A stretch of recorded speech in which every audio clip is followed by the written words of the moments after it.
Donc, la femme vertueuse. On va rester sur cette première partie-là de la femme talentueuse ou vertueuse. Donc, dans Micheléi 31, à partir du verset 10. Donc, dans l'audio précédent, on avait parlé de Yahweh, la sagesse. Et en fait, on avait parlé que le prix de cette femme-là, en fait, c'est Yehoshua Mashiach. La sagesse est Yehoshua. On avait parlé que la sagesse est plus que les perles. Et en fait, que c'est ça que tout homme doit rechercher. On avait parlé de la sagesse dans l'audio précédent parce que c'est là où tout commence. La sagesse est Yehoshua Mashiach. Donc, si nous voulons être des femmes talentueuses selon les critères bibliques, la femme talentueuse ne se trouve pas dans le monde. Elle se trouve en Yehoshua Mashiach. Et malheureusement, de plus en plus de femmes ne connaissent pas ces critères. De plus en plus de femmes ne savent pas qui elles sont. Aujourd'hui, même en Christ, même chrétien, mais on ne sait pas toujours qui on est parce qu'on veut imiter le modèle de la grande Babylone, imiter le modèle de ce monde, imiter un modèle païen, imiter un modèle éphémère. Et ce prix-là, il dépasse de loin celui des perles. Entre parenthèses, il faut aller voir dans Apocalypse 17, lorsqu'on décrit la grande Babylone, on vous dit que cette femme-là est parée d'or, de perles, de pierres précieuses sur elle, toutes ces choses. Et les perles en font partie, les perles de ce monde, ce qui signifie aussi la richesse de ce monde. Ce qui saute aux yeux, ce qui a de la valeur aux yeux de l'homme. Mais on vous dit ici que le prix de la femme vertueuse dépasse de loin celui des perles. Donc cette femme-là n'est pas de ce monde, parce que les perles, ce sont des prix qui quand même sont vraiment... on ne peut pas payer... personne... Mais, qui peut payer le prix des perles qu'on voit actuellement sur le marché, des milliards, des millions, tout ça? C'est pas tout le monde. Ça veut dire que ce prix-là est vraiment... Ça n'a rien à voir, ce n'est pas mondain, c'est surhumain. Et on avait vu que la sagesse est meilleure, elle vaut mieux que les perles, toutes ces choses. Nous comprenons à travers les versets bibliques ce que nous avons vu à l'étude dans les Micheléi, tout ça, Micheléi 8, 7, tout ça, que la sagesse est Elohim, qu'elle vient d'Elohim et qu'elle ne peut être remplacée par qui que ce soit, par quoi que ce soit. Donc le modèle selon ce monde, c'est la richesse du monde à travers les perles, les choses de ce monde. Quand on voit la grande Babylone, on voit que c'est une femme qui est très parée d'or, qui montre l'apparence, les richesses de ce monde. Mais or, nous, notre richesse n'est pas de ce monde, elle est spirituelle.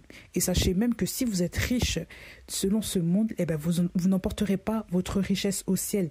Vous ne convertirez jamais vos billets au ciel là-bas. Non, ça n'existe pas. Parce que c'est une richesse qui est éphémère, c'est fait avec du bout de papier, et toute la création passera. C'est ce que la Bible nous dit. Or, les billets de banque sont faits à partir de l'arbre. Donc ça veut dire que les billets de banque aussi passeront. Ce n'est pas quelque chose qu'on convertit au ciel. Non, ce n'est pas quelque chose qu'on va ramener au ciel. On va dire, Seigneur, convertis cette monnaie-là en villa au ciel. Non, ça n'existe pas. Donc pourquoi s'enorgueillir? Pourquoi s'attacher à certaines choses qui passeront et qui ne seront que éphémères? Et en cela, on peut se comprendre que beaucoup de femmes de ce monde n'ont pas le bon modèle. Beaucoup de femmes ne sont pas vertueuses parce que beaucoup de femmes montrent l'apparence. Aujourd'hui, nous allons rester sur le verset 10 et nous allons rester sur la deuxième partie où on parlera du prix. Son prix dépasse de loin celui des perles. La femme vertueuse est une femme rare. Ce n'est pas une femme qu'on trouve ça et là. Pourquoi? Parce qu'elle vient de Yahweh. La femme, selon Elohim, vient de Yahweh. Elle vient, elle est rare, elle est bâtie dans le silence. Ce n'est pas une femme que l'on voit selon l'apparence, que l'on voit, tout le monde la voit. Non, c'est une femme, quand en gros, tu la découvres parce que Yahweh veut te la faire découvrir. C'est quelque chose de... Elle est rare. C'est comme une perle rare. Elle est plus rare que la perle. La perle, on la trouve. Mais ici, on vous dit, au premier verset, qui trouvera une femme vertueuse? Qui trouvera cette femme-là talentueuse? Qui? Donc, c'est quelque chose qui est extrêmement rare. Ah bah oui, il n'y a que dans le secret, dans l'intimité de Yahweh, que tu peux avoir cette femme-là. On vous parle du prix de cette femme. J'aimerais insister sur le prix aujourd'hui. On va parler un petit peu du prix là. On va prendre un passage dans 1 Corinthiens 6. 1 Corinthiens 6. Voilà.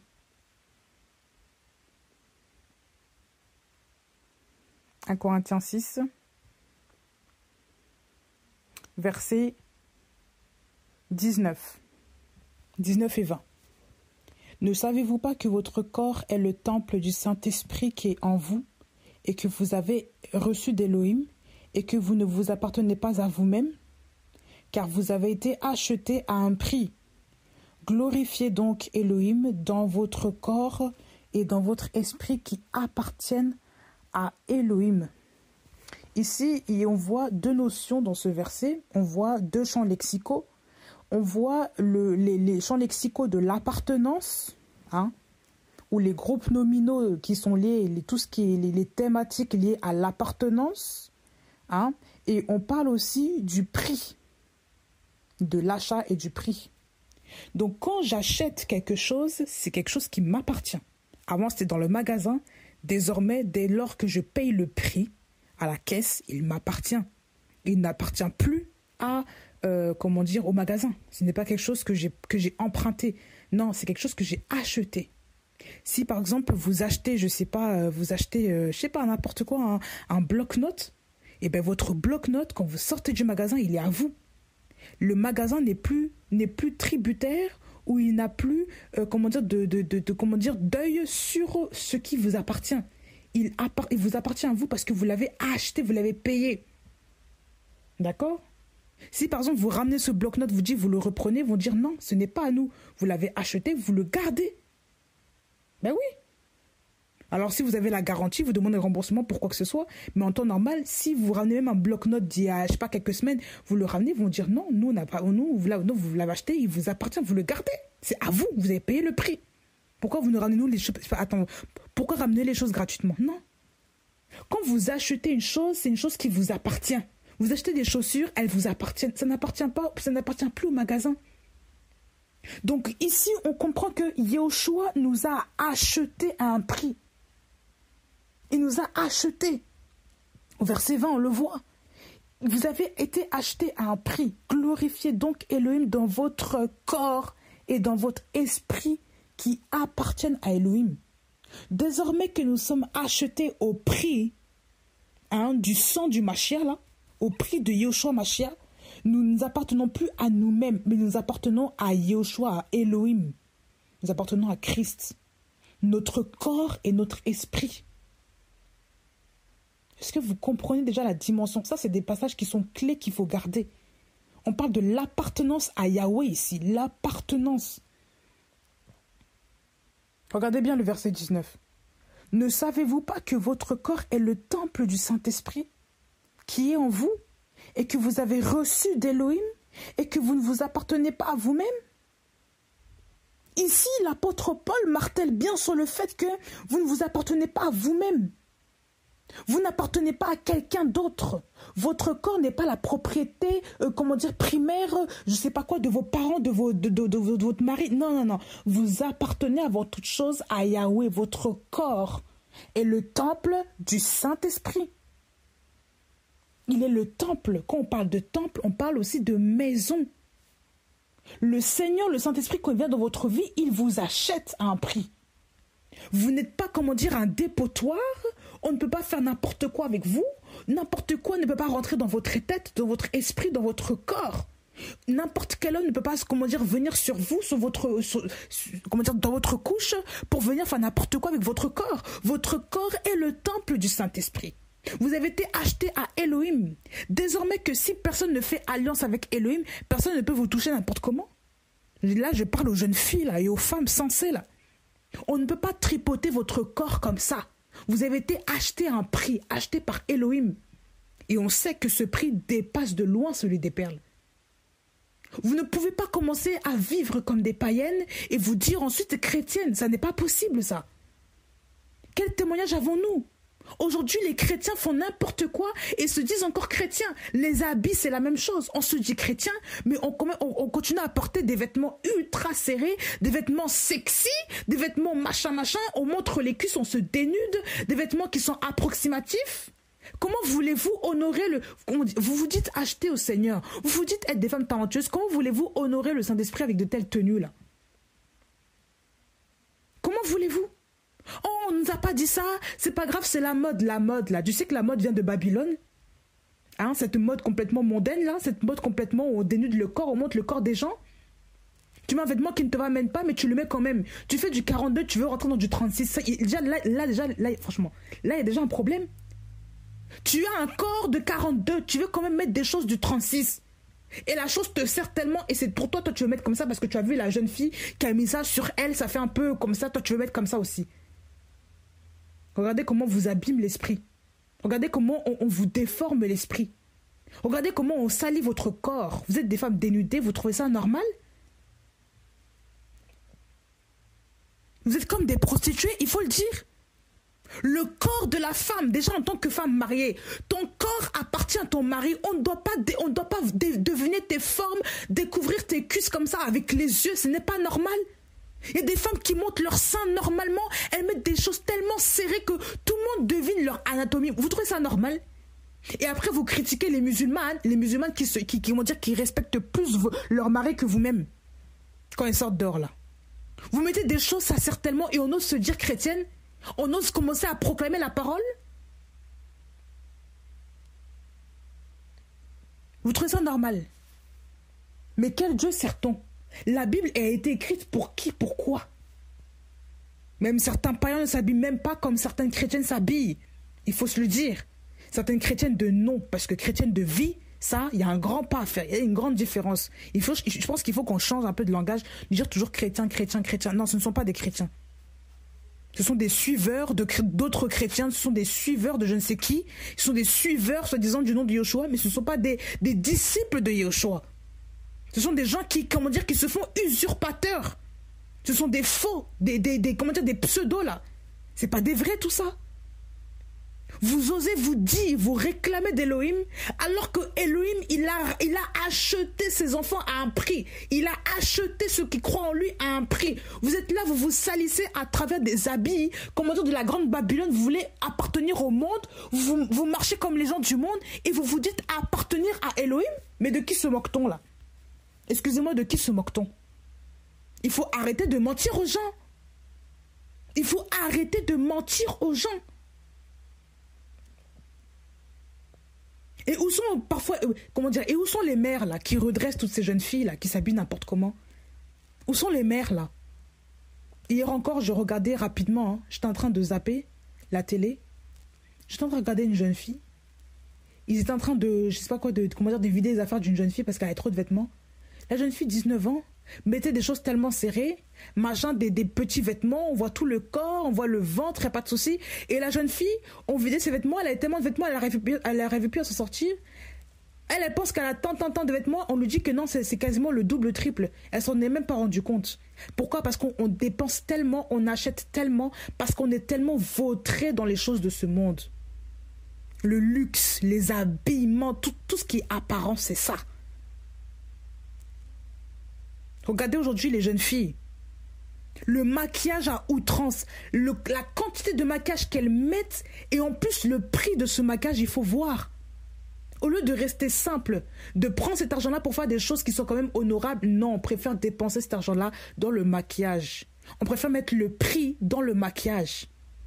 On préfère mettre le prix dans les extensions de cheveux. On préfère mettre le prix dans, je sais pas quoi, dans tout ce qui est changement corporel, tout ce qui, voilà, esthétique, chirurgie esthétique et tout ce qu'il en sort là. On préfère mettre le prix dans tout ce qui est les vêtements à outrance, vêtements de marque, vêtements hyper chers. Tous les mois, il faut qu'on a quelque chose de nouveau pour montrer aux gens qu'on est quelqu'un. Il faut qu'on achète des parfums de marque qui coûtent super cher, des parfums, de l'eau de parfum. Vous vous rendez compte? De l'eau de parfum que vous allez acheter comme 100, 200 euros. Tout le monde trouve ça normal. Regardez le luxe. Le luxe. Ça n'effraie personne. Oh, on est libre, on est libre. Est-ce que vous croyez vraiment que vous êtes libre? Vous dépensez votre argent dans les choses comme ça. Si vous n'avez pas ça, vous n'êtes pas tranquille. Vous pensez comme vous croyez comme des clochards. Si vous n'avez pas toute cette richesse-là, vous croyez non, il faut que je sois quelqu'un. Mais non, tu n'es pas libre. Tu as la même image que Babylone, là. Avec ses décorations sur elle, son or, son argent, ses perles, ses pierres précieuses, tout ça. Mais c'est ça l'apparence. Vous croyez que c'est quoi? Vous avez la même image. Vous avez la même image. L'apparence, la séduction. Il faut à tout prix qu'on montre aux gens que nous sommes quelqu'un. Vous n'êtes pas des filles du monde. Vous n'êtes pas des prostituées pour vous exhiber à ce point-là. Et je vais le dire. Ce sont les prostituées qui s'exhibent comme ça de telle sorte à ce qu'on vienne les voir pour qu'elles aguichent les gens. Pour que les hommes, comment dire, aient envie d'elles. C'est ce qu'elles font. Regardez les femmes même, déjà en temps normal, aujourd'hui les prostituées, regardez-les, et regardez même les prostituées avant. Qu'est-ce qu'elles faisaient pour attirer les hommes? Elles mettaient des fards à paupières, elles s'habillaient d'une certaine manière pour attirer les hommes, pour exciter leur chair. Et pour recevoir de l'argent en retour. C'était ça, les femmes avant. Et aujourd'hui, comment dire, avec l'ère de la mode, eh ben, les gens n'ont fait que emprunter les histoires passées. Ils n'ont fait que voir les codes vestimentaires ou les mœurs des vies passées et les transposer dans le présent et en faire une mode. Et tout le monde met cette mode-là sans savoir que cette mode-là appartenait autrefois à des prostituées. Le fait de mettre beaucoup de parfums, pourquoi vous mettez autant de parfums comme ça sur vous? Vous voulez sentir pour qui? Vous mettez tant de parfums comme ça pour vous? Pour attirer les hommes? Pour attirer les gens? Pour que les gens vous suivent? La séduction. Pourquoi vous mettez autant de maquillage comme ça? Les cils, les faux cils, les faux yeux, là, comment on appelle ça, les lentilles, là. La séduction. Maquillage comme ça qui transforme le visage, la séduction. Même les dents. Ça commence maintenant à commencer avec les dents, la séduction, les lèvres retouchées, la séduction, les rouges à lèvres avec toutes les couleurs, la séduction, les boucles d'oreilles farfelues qui attirent l'œil, la séduction, toutes les bagues, les colliers à outrance, là, vous mettez ça comme si, la séduction. Même certaines coiffures, qu'on appelle coiffures, vous mettez des dreadlocks maintenant. Je vois beaucoup de chrétiennes avec ce genre de choses-là, des dreadlocks. Séduction. Tu sais d'où ça vient les dreadlocks? Toi qui mets ça sur ta tête, ma soeur? Tu vas te coiffer, oui, c'est la mode, c'est joli. Laisse les femmes du monde mettre ce genre de choses-là. Si vous voyez parfois l'origine des choses, vous allez comprendre. Pourquoi est-ce que maintenant vous avez des esprits bizarres? Pourquoi est-ce que vous commencez à vous comporter comme certaines personnes? Moi, vous allez savoir maintenant pourquoi. Pourquoi? Des femmes qui mettent des dreadlocks, des femmes qui mettent des choses, des extensions jusqu'aux fesses, ça dérange personne, même les extensions, comment on appelle ça là, synthétiques là. Pourquoi toi t'es une femme noire, d'accord? Et je dis pas que les femmes noires n'ont pas des longs cheveux. T'es une femme noire avec un certain type de cheveux, d'accord? Tes cheveux sont naturellement d'une certaine façon. Tu veux commencer à mettre des trucs synthétiques longs jusqu'au derrière parce que c'est la mode, parce que tu veux ressembler à une caucasienne, parce que tu ne veux pas. C'est quoi cette histoire de longs cheveux? Ça, c'est l'extravagance.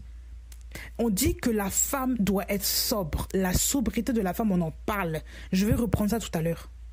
Il y a beaucoup de femmes qui se disent oui, j'ai pris du synthétique, c'est pas grave. Oui, c'est pas ça qui sauve, c'est pas grave. Mais ton apparence, c'est comment? Vous savez, quand le Saint-Esprit rentre dans une vie, il fait le ménage. Il ne vous laisse pas comme vous étiez avant là. Il fait le ménage. Il fait le ménage au fur et à mesure.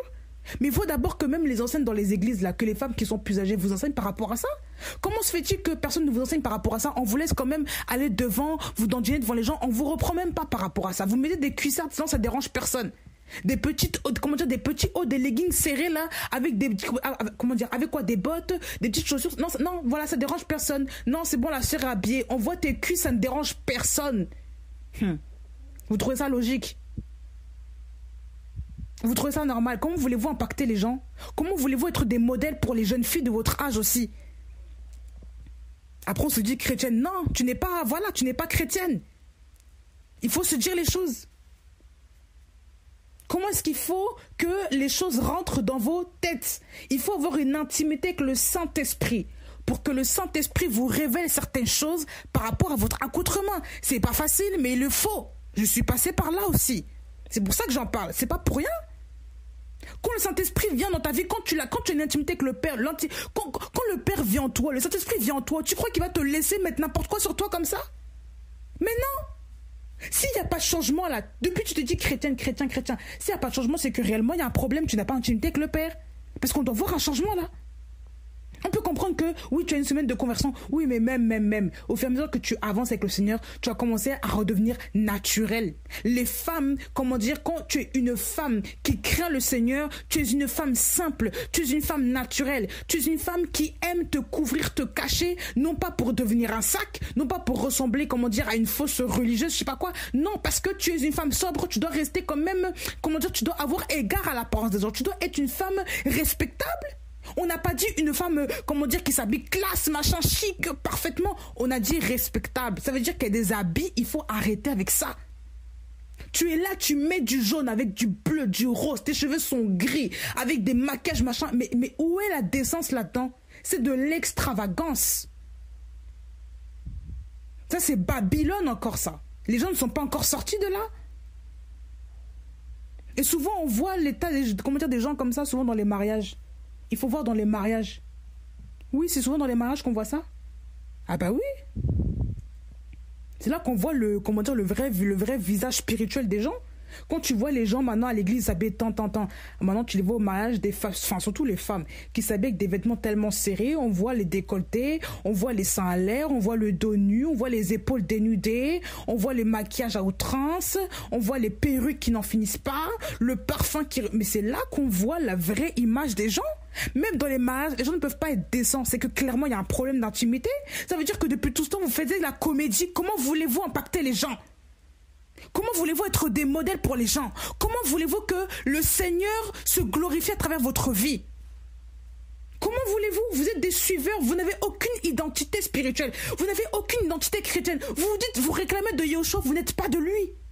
Parce que vous faites des choses qui ne sont pas en adéquation avec la parole. On vous dit que la femme doit s'habiller sobrement, la femme doit être soumise. Non, on s'habille quand même comme on veut, on parle n'importe comment à son mari, on trouve ça normal. Vous trouvez ça logique? Mais où est Christ là-dedans, là? Où est Elohim là-dedans? Où est Yahweh, le L de sainteté? Il est où? Oui, c'est culturel. Culturel de quoi? Si ta culture est mauvaise par rapport à tes vêtements, ce n'est pas une bonne culture. Si c'est un péché pour toi, tu n'as pas à prendre cette culture-là. Eh ben oui. Que tu viennes d'un pays chaud, tropical ou pas, c'est pas un problème. Quand même parfois on voit dans certains pays tropicaux, oui, toutes les femmes s'habillent d'une certaine manière, il fait chaud, on se dénude là. Vous croyez que ça c'est normal, ça? Hein? Vous montrez vos corps comme ça, là. Vous croyez que ça c'est normal? C'est marqué où que quand dans les pays chauds, il faut les laisser s'habiller comme ça? C'est marqué où? Il faut arrêter un petit peu là. Vous mélangez tout. Parce que vous n'êtes pas spirituel, parce que vous n'êtes pas intime avec le Père. Vous ne voulez pas méditer sa parole, vous ne voulez pas vous convertir. C'est ça le problème. Et on ose se dire ensuite chrétien. Chrétien de quoi? Chrétien de pancarte? Chrétien de je sais pas quoi, de télé? Hein? Chrétien d'illusion, hein? Faux chrétien. Appelez-vous faux chrétien. Je suis chrétien de bâtiment, je ne suis pas chrétien de cœur, je ne suis pas circoncis de cœur. Parce que je marche encore à la manière de la Babylone la grande. Je suis sa fille, il faut avouer les choses. Soyez franc avec vous-même, vous êtes la fille de Babylone, c'est normal. Voilà, c'est normal, vous êtes habillés comme ça là. Bah non, il faut se repentir là, c'est quoi cette affaire là? Vous êtes là, vous habillez comme des véritables sorcières, des véritables prostituées, des aguicheuses d'hommes, des allumeuses. Et après on se dit, oui, on est des chrétiens, on va à l'église, on chante, on a la belle voix. Mais c'est quoi tout ça là? C'est quoi tous ces artifices là que tu as sur toi?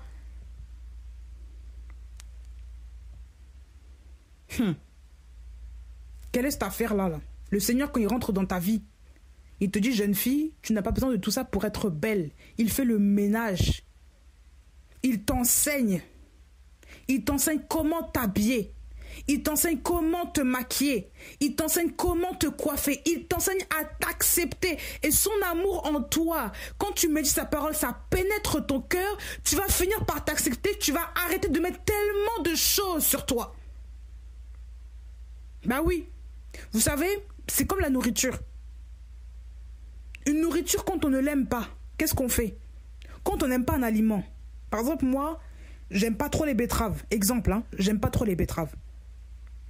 Qu'est-ce que je vais faire quand, par exemple, quand j'étais encore chez mes parents, mes parents me mettaient la betterave dans l'assiette, et je mets bien noyer ça avec des épices pour que ça passe mieux. Mais en soi, j'aime pas les betteraves. Si tu me donnes des betteraves là, normales, juste avec un peu de vinaigrette, ça passe pas.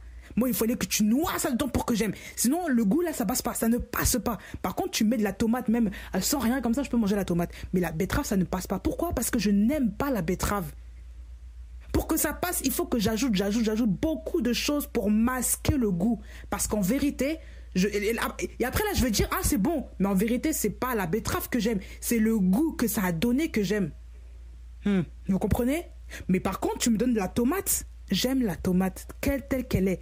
La tomate, tu me la donnes crue, je la mange. Avec vinaigrette, je la mange. Quand tu mets trop, je n'aime pas. Parce que je trouve que ça sert à rien. Mais si tu me donnes la tomate crue, je vais la manger.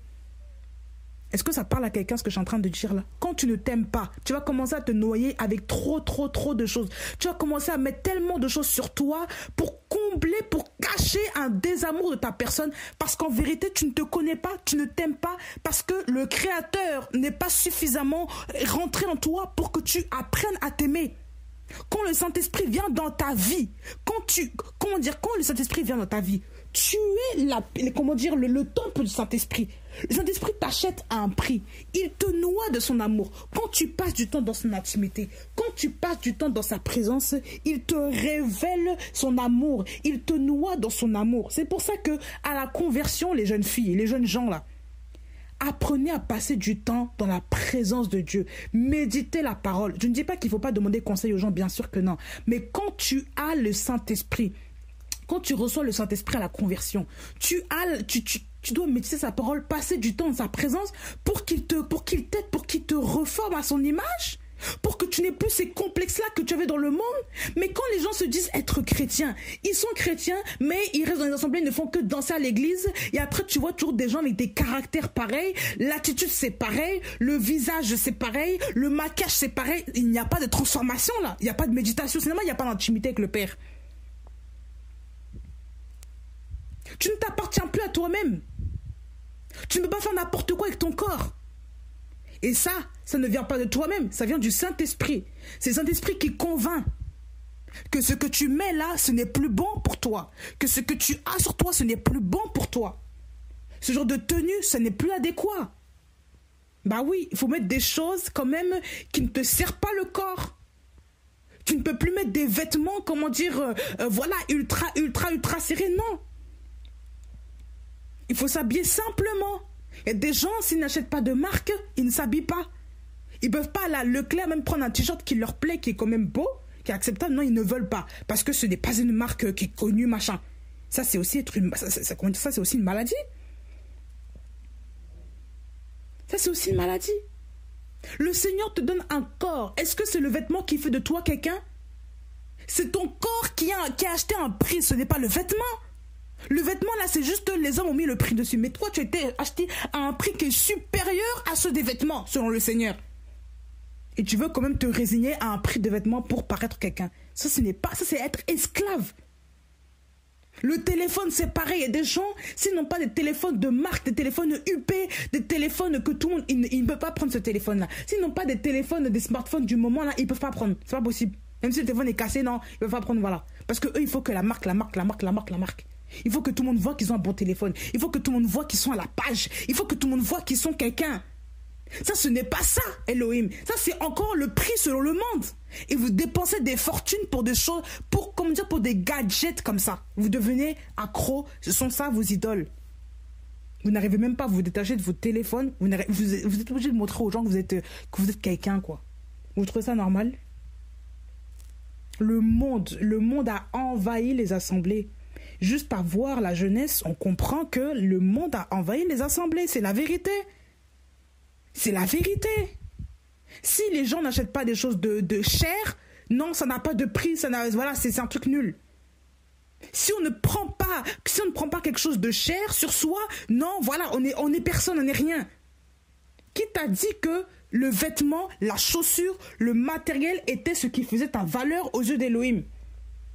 Parce que tu es encore dans Babylone, tu n'as pas saisi encore que tu as été acheté à un prix, toi. Ce n'est pas le vêtement qui a été acheté par Yeshua, c'est toi. Ça sert à quoi de gagner le monde d'ailleurs si tu perds ton âme? À quoi ça sert? Ça sert à quoi d'acheter tous les millions de toutes les choses de luxe de la terre si déjà toi à la fin tu meurs, tu brûles tel un papier au feu? Ça sert à quoi? Ça sert à quoi? Est-ce que vous croyez que les gens qui font ça, là, vous croyez vraiment qu'ils finissent au paradis, là? Ceux qui aiment le luxe, tout ça? Quand tu as plus d'amour pour les choses de ce monde que pour Elohim, tu crois que tu vas finir au ciel? On n'a pas dit qu'il ne faut pas aimer, comment dire, certaines choses, certaines choses parfois des marques qui sont bien, mais quand vraiment tu verses ton amour là-dedans, là, est-ce que c'est ça qui est normal? Quand tu verses tout ton dévolu là-dedans, est-ce que c'est ça qui est normal? Quand tu ne jures que par ça, que pour t'habiller, est-ce que c'est ça qui est normal? Vous voyez pas que Babylone est rentrée? C'est ça Babylone, c'est ça l'apparence, tout ça là. Vous croyez que c'est quoi? Tu n'as même pas d'argent, tu préfères sacrifier ton argent, sacrifier l'argent de ton loyer, l'argent de tes enfants, l'argent de ta famille pour t'acheter des vêtements que pour toi. Et tu as 10 000 baskets que tu ne mets même pas, tu n'en mets que 2. Et les autres, ça va quoi? L'argent gaspillé comme ça. Les femmes qui n'arrivent même pas à vider leur placard parce que soi-disant, genre, je sais pas, tu as pris, et en plus, elles montrent ça fièrement. Tu n'arrives pas à vider ton placard et tu trouves ça normal et toi, tu es là, tu ne fais que acheter. Regarde comment vous êtes malade. Regardez comment vous êtes malade. Vous êtes malade. C'est Babylone qui est là. En fait, vous êtes ivre de ça. Babylone vous a rendu ivre de la richesse, ivre du fait d'avoir, de montrer qu'on a de la richesse. Vous êtes fille de Babylone, je vous le dis, sortez de là. Vous vous rendez pas compte? Vous pensez que oui, Babylone c'est juste spirituellement? Non, physiquement aussi ça, on le voit. Vous vous maquillez comme les Beyoncé, comme les filles du monde, vous chantez comme elles, même la musique là, hein, on va parler de ça aussi. Vous les chantres là, vous chantez comme les Beyoncé, les Babi, les comment on appelle ça là, les Rihanna, les je sais pas quoi, les stars du moment. Vous trouvez ça normal? Vous prenez les techniques vocales du monde, vous amenez ça à l'église, vous dites après que oui, ça c'est Dieu qui parle, Elohim, avec une voix bizarre. Vous trouvez ça normal? Donc Elohim vous a fait à l'image de Rihanna? Il vous a fait à l'image de Beyoncé? C'est quoi cette affaire là? Et après on se dit oui, chrétienne de quoi? Chrétienne de façade. Quand on est fille d'Elohim, on a une identité en Christ. On est refaçonné à son image. On n'est pas façonné à l'image de Rihanna, de Beyoncé et des autres femmes là qui chantent là. C'est quoi cette affaire là? Et après on veut imiter aussi leur manière de danser. Quand parfois on voit certains clips chrétiens, on se demande mais qu'est-ce que c'est que ça là? Allez dans le monde directement au lieu de vouloir salir l'image de Jésus-Christ là. Il faut arrêter un petit peu. Arrêtez tout ça. Ça c'est l'apparence là. Vous croyez... je sais pas, vous comprenez pas?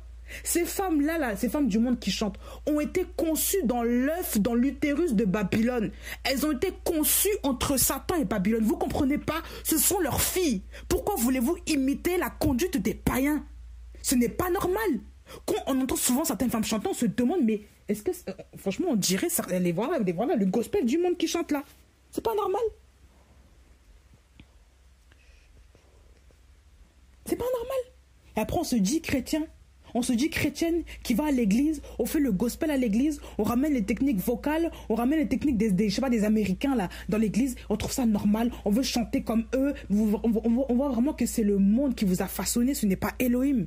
Même ça dans le chant là, quand Elohim, toi qui es chanteur, toi qui es musicien, Elohim il va casser tous ces fondements païens, il va te donner des mélodies célestes, il va te donner une voix céleste. Il va te refaçonner à son image. Parce que l'image d'Elohim n'est pas l'image de Babylone. Il faut arrêter de mélanger les choses. Vous ne pouvez pas commencer à prendre les choses profanes, les amener à Elohim et dire que c'est Elohim qui est à l'origine de votre chant. Ça n'est pas normal. Mais de qui se moque-t-on là? Le prix a été payé par Yahushua, pas par Babylone. Vous comprenez? Donc arrêtez de vous vautrer, à la merci de Babylone. C'est quoi cette affaire-là? Et les concerts payants, là, ça c'est la même chose. Ça, c'est Babylone aussi. Vous êtes chrétien, vous faites des concerts payants. Vous vous dites être chrétien, vous faites des concerts payants et vous chantez comme les Rihanna, tout ça, là. C'est normal. Vous êtes conçus dans Babylone, c'est normal. Arrêtez de vous dire chrétien. Moi, quand je vois souvent, certains chanteurs nigériens que les gens écoutent, qui se disent chrétiens, moi, parfois, j'aime bien, oui, il faut écouter telle sœur. On dit sœur, mais quand on voit juste l'apparence, on se dit déjà que c'est pas une sœur. Parce que quand on met des jeans ultra serrés, troués, avec des trèches, des choses qui n'en finissent pas, là, hein, qui vont jusqu'au derrière, jusqu'aux fesses, on est là, on chante avec des hommes, on est là même la façon de chanter avec les hommes, c'est comme si la femme drague l'homme, on trouve ça normal. On trouve ça tellement logique de chanter avec des hommes. On est là avec le contact rapproché, il n'y a pas de souci. On est là, on chante avec une séduction. On est là, on montre des lits. On est là, on voit une femme qui s'arrange dans un lit, tu es chrétienne. Mais qu'est-ce que c'est que ça? On voit même des femmes qui n'ont même pas de sous-vêtements. Quand, qui se montent avec des t-shirts, on voit leur anatomie, hein. Elles n'ont pas de sous-vêtements quand elles chantent, mais on monte ça normalement et des millions de gens regardent ces femmes-là. Toi, tu es la femme de quelqu'un. Tu te balades sans soutien-gorge. Tu mets un t-shirt juste simple. On voit ton anatomie derrière la caméra que des millions de gens voient. Ça ne te dérange pas. Il faut commencer à parler de ça là. On s'appelle chrétien où? Je ne sais pas. Vous n'êtes pas des chrétiens. C'est pas possible ça là. Revenez à la raison, vous êtes ivre, c'est pas possible. Comment est-ce que vous pouvez rentrer dans une folie telle que vous n'arrivez même plus à discerner ce qui est bon de ce qui ne l'est pas? Vous êtes tellement ivre, ivre. C'est ça Babylone, l'ivresse là. Et ça, personne n'en parle. Parce qu'il y a la musique. Donc tellement on est ensorcelé par la musique qu'on ne voit plus rien. C'est pas un problème. Ah oui. Il y avait quelqu'un qui m'envoyait toujours des musiques comme ça, j'ai refusé d'écouter. Je dis, moi je n'écoute pas des choses comme ça. Je lui ai dit un jour, je n'écoute pas. Parce que quand tu vois la tenue des gens, là, même dans leurs clips, voilà, déjà, c'est pas édifiant. Donc, c'est normal que la musique, déjà, ne soit même pas édifiante. C'est normal, tu ne ressens rien quand tu écoutes la musique. Tu sens très bien que Elohim n'est pas là. Ça, c'est que le business. Surtout quand tu vois des pays qui sont développés comme le Nigeria, machin. Il faut voir souvent le témoignage des sœurs là-bas. Je ne dis pas qu'elles sont toutes comme ça. Hein. Mais quand tu vois beaucoup de témoignages des sœurs, quand tu vois leur identité physique, tu comprends que derrière, c'est Babylone. Quand tu vois des femmes ultra superficielles, qui n'ont aucune marque de personnalité là. Elles veulent ressembler aux chanteuses américaines et on ramène ça, on met juste Jésus dedans et puis ça marche. Parce qu'on entend Jésus dedans. Vous voulez vous moquer de qui comme ça? Quand tu vois l'origine de certaines femmes, tu te dis non, ça c'est pas Jésus. Ça c'est pas Jésus, je suis désolée, il y a quand même un gros doute là-dedans. Ça veut juste buzzer. Parce que voilà. Et ça fait l'argent derrière. Et ça prend des photos, des selfies, des machins pour aller les voir. Il faut, voilà, machin. Mais qu'est-ce que c'est que ça, là? C'est quoi, ça? Ça montre des villas, des piscines, des voitures. C'est Babylone. C'est ça l'apparence je sais pas que vous voyez. C'est ça l'apparence. C'est le monde. Comment voulez-vous vous dire être sanctifié? Comment voulez-vous marcher dans la crainte d'Elohim avec tout ce bagage-là mondain derrière vous, là? C'est pas possible. Bah oui, parce qu'il faut savoir se séparer des choses du monde pour aussi marcher dans la droiture devant Elohim. Comment pouvez-vous être rempli de ces choses-là mondaines? Vous mélangez le bon avec le mauvais. Vous vous dites quand même être d'Elohim.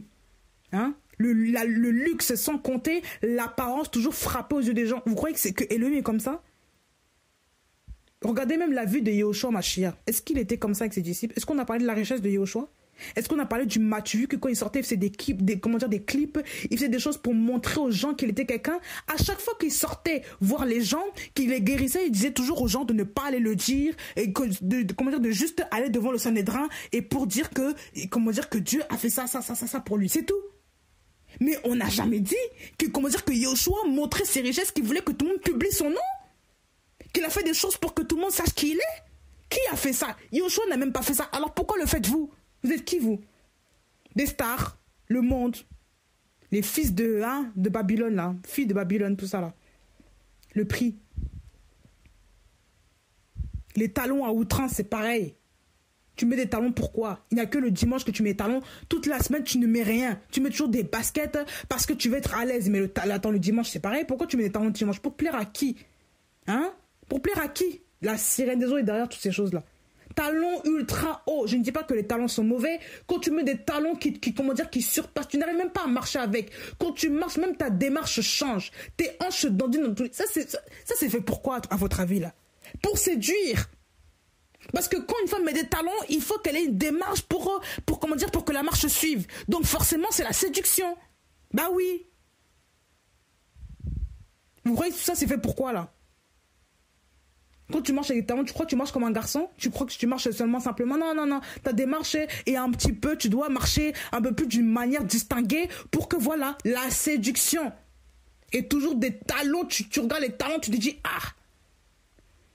Séduction. Sac à main, même chose. Robe moulante là, même chose. Les habits du dimanche ultra pompeux là, les chapeaux des mamans là, même chose.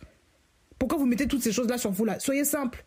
Ça va enseigner beaucoup de jeunes filles aussi à se marier dans la simplicité. Parce que quand on rentre dans le mariage, elles vont demander, je veux ça, monsieur. Je veux les vêtements de la sœur là-bas. Je veux les vêtements comme ça. Je veux les vêtements de ça. Je veux Mais attendez, ça, tout ça là, ça fait cher. Si le monsieur n'a juste qu'un SMIC, vous allez lui demander autant de choses, pourquoi? Hein? Vous êtes des petites Kim Kardashian là, tout ça là. Vous voulez ressembler à qui? Kylie Jenner, là, hein? Ces filles-là qui aiment mettre le maquillage, qui aiment mettre les choses en avant. Vous allez initier aussi vos enfants dans la mode, hein? La mode païenne, la mode bizarre. C'est normal que, voilà, honnêtement, on voit les fruits. Je suis désolée, on voit les fruits. Hein. Même par l'apparence, on voit les gens, on voit les fruits. Ça confirme beaucoup de choses. Quand on vous voit, ça confirme beaucoup de choses. Pour certaines, là. C'est normal. Comment dire, il ne faut pas oser se réclamer d'Elohim. Alors qu'on veut continuer, on est conscient qu'on marche dans une démarche complètement païenne dans le but de flatter aux yeux des gens. Et même si un frère te plaît, il est beau à tes yeux, il est mignon, tout ça là. Est-ce que tu es obligé de te dandiner comme ça pour montrer que je suis quelqu'un? Si c'est Elohim qui t'a dit que c'est ton mari, il deviendra ton mari. Donc dans tous les cas, il deviendra ton mari. Donc pourquoi tu vas commencer à le séduire d'une manière machin pour montrer? Non, on n'aide pas Dieu. Ben oui, on ne l'aide pas. Il faut arrêter un petit peu là. Bah oui, on n'aide pas Elohim. Quand Elohim a dit quelque chose, la chose se fera. Tu crois que ça va rater parce que parce que toi tu n'as pas mis ton grain de sel? À moins qu'il te dise de faire quelque chose. Mais si toi tu ne fais pas cette chose-là, est-ce que tu crois qu'Elohim... Non. Attendons 2 minutes là. Hein, les sœurs qui aiment bien séduire les hommes pour montrer qu'un garçon, voilà. Non, on ne fait pas les choses comme ça. Non, on ne fait pas ça. La séduction, ça, ce n'est pas de Dieu, ça. Tu es jolie naturellement, reste naturel. Pas besoin de vouloir forcer les choses. On n'a pas dit qu'il faut se faire moche, on a dit qu'il faut rester naturel. Donc même dans le naturel, tu peux aussi te maquiller naturellement. Te maquiller sans pour autant péter aux yeux des gens. Sans pour autant montrer aux yeux des gens que tu es quelqu'un de maquillé ultra machin. L'extravagance, le surplus, l'excès là, ça ce n'est pas d'Elohim. Vous comprenez ça?